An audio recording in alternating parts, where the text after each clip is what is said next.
up, YouTube? This is Mark the Flying. They're coming at you live. Speak about tarpon. What's so special about that game fish?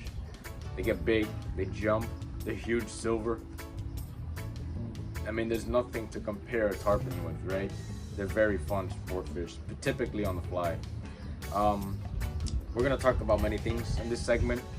I'm mainly gonna talk about where you can typically find them, but we're gonna keep it short and simple, talking about flies and what setups you could use. So let's start with flies. Streamers and gurglers. Those two are my favorite flies for tarpon, right? Typically the juvenile fish. This is what I personally target mainly. Gurglers, top water. I mean, then again, you cannot compare anything to salt water. It's like the best thing you could use. It's so fun seeing them hit it. Tarpon hit it very aggressively. Streamers imitates any bait fish you could think of. Mullet, pilchards, glass minnows, gobies, depending the area you're in, they would see it and they would want to eat it, right? So coloration, I think coloration is a big issue as well. A lot of people take it too serious, but I just go simply purple and black. Those two color patterns are typically my favorite color for tarpon. They just like a darker pattern. I've noticed that throughout the years, but they typically do like a darker pattern, and it works all the time for me. Sometimes dark red with black works very well too. So why did I choose those two flies? So tarpon eat a lot of bait fish typically throughout the year, mainly mullet and pilchards and glass minnows. Most of the time also gobies, like I said, depending the location. Those tarpon are usually going to be in the back countries. You know, they're going to be pretty in the Everglades. They're going to be sometimes in the bay. You could find them throughout there. Sometimes in canals you could find them, but let's talk about the back country. Tarpon, they're gonna feed a lot on gobies, glass minnows, all that stuff. And I think personally the gurgler and the streamer personally represents those bait fish really good. I mean, the streamer, they get to see it, they're gonna see it as whatever bait fish is swimming. A gurgler looks like an injured bait fish. I mean, it can go wrong. It's super simple. I mean, there's not much to explain about it. It's basically just top water and middle top water column. You want to use the streamer, but you do want to keep it consistent. That's the one thing. Flies, you gotta keep flies consistently moving, because those fish do get turned off as soon as you would pause it most of the time. Not saying that they won't eat something that pauses, but most of the time they like things that continues moving. They like to follow stuff until they just eat it. Now let's talk about setups. What would I use personally? I use a lot of times a 5 to 6 weight, but what I would recommend honestly is a solid 8 weight setup. It's a little bit stiffer rod, but also mainly because you have more line to kind of fight that fish. And then again, I'm talking about 20 pound to 50 pound tarpon. You could definitely use an 8 weight. I would recommend a 5 weight from anything like miniature to, I don't know, 15 to 20 pounds. You can definitely catch a 5 to 6 weight. It is harder, but an 8 weight I think is very optimal for these fish. They do have hard mouths, so setting a hook, you need something with some backbone, you know. I also recommend floating fly line. Keep it 8 weight as well. Follow the rod, 8 weight rod, 8 weight floating line, 7/8 reel. The reason I choose floating lines because, like I said, tarpon typically eat subsurface, surface. Those fish are designed to eat on the surface normally. There's no question about it. You can tell by their jaws, always facing upwards. It's not that deep, but most of the time those fish are gonna always hit top water, subsurface water. But all in all, very aggressive. Location. So this is gonna get a little bit more deeper because a lot of people that come down here to catch tarpon never end up finding tarpon. And why? I get a lot of questions like, is there a specific season that tarpon bite the most? Not really. I mean, the winter is the worst time to fish for them, kind of, in a way. I mean, sure, you could catch them. They tend to get lockjaw, which means they just don't bite. But personally, my favorite time of year to fish for tarpon is the spring and the fall. And the reason is because it's not too hot, it's also not too cold. and there's also not that much wind, right? Typically the fall is the perfect time for those fish. Um, let's talk about the Everglades. Everglades is personally my favorite location to catch these tarpon. Like I said, I do target juvenile fish mainly because I think it's just more sporty, it's funner. I mean, it's also the location that you can find them. I like the adventure.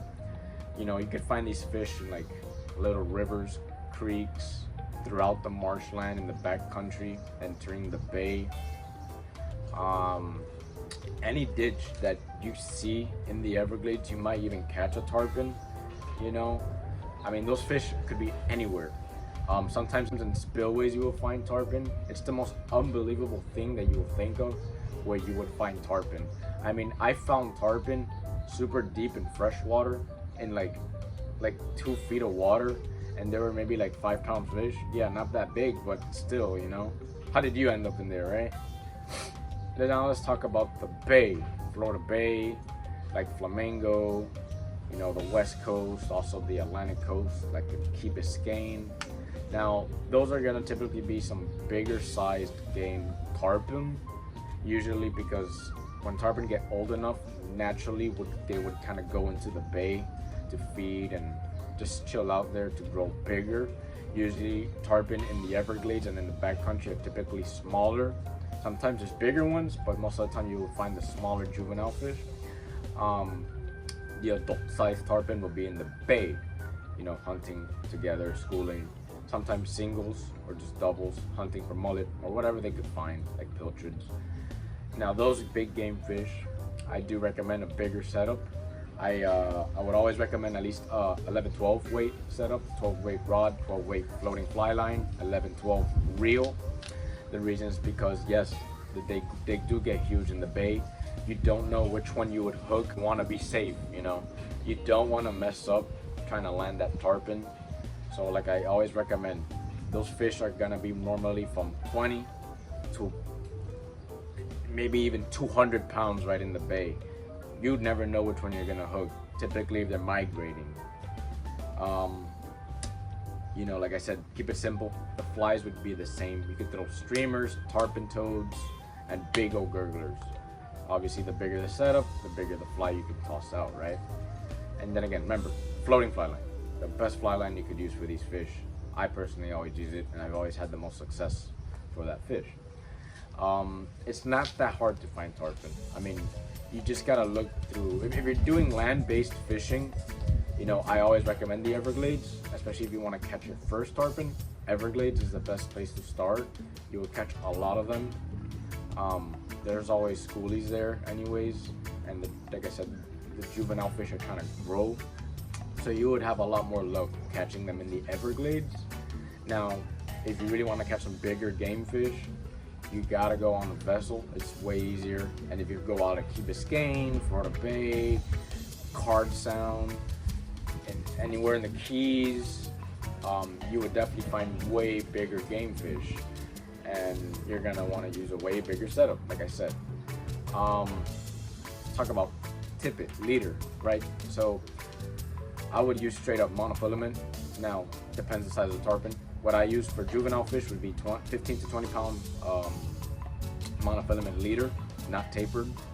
Now, if you want to get into bigger game fish, like bigger tarpon, like 10, 11, 12 size outfits for these tarpon, I mean, you're gonna want to use like easily between 50 to like 80 pound monofilament leader. It's crazy, but these fish can fray you up pretty bad. I mean, yeah, like most fish, they have kind of like a serrated lip, but tarpon have it pretty intense, and also the gill plates are pretty sharp too. So if they wrap you up there, you're probably done. Or if they wrap you up anywhere, you're probably done anyways. But I'm just gonna say it blunt, tarpon are very challenging fish to land, even the smaller ones. I mean, a lot of people would tell me is like, they just can't land one. I'm like, yeah, I know, it takes time. You gotta have dedication to go out there all the time and go out there and try hooking one. At least jumping a few is fantastic, but if you can land one, you'll be a-okay. Now, of course, there are a lot of ways to land a fish, like bowing down. That's an expression to say that you gotta point your rod at him to take away all that tension on your line, keep it a little bit loose so there's not that much tension that the fish can spit the hook out, you know what I mean, or rip out the hook. You know, always keep your rod to the side, never high stick a tarpon. You lose a lot more pressure when you're high sticking them. When you're side sticking them, I think it's like 3 to 5 pound plus of pressure, so you get to keep them in there. Keep stripping as much as you can until obviously they take you to the reel. You know, they're gonna take you out, but as much pressure as you can to set that hook, penetrate that hook in that fish's mouth, you'll have a lot more success landing that fish. Tarpon, like I said, they're not that hard to find, they're not that hard to hook, but landing is the tricky part. It takes time and patience and a lot of times to go back and try and try and try. This time of year in the spring and the summer, you will find a lot of them in the backcountry. So I would highly recommend for most of you guys that are trying to catch a tarpon, that's never caught a tarpon on the fly rod, go to the Everglades. You could take a charter, you could go by yourself, by land. Any ditches in the Everglades normally would hold a tarpon. Now, I'm gonna be very specific with you. I'm talking about more in the West Coast. I'm not gonna tell you in the Everglades and you're in like pure freshwater. I mean, yeah, there could be tarpon there. I'm not saying they won't be, but I would give you more chances to actually go to the West Coast and whatnot. By Florida Bay, you definitely find them more in Florida Bay. Sometimes, like I said, in freshwater, in spillways, you would find them too.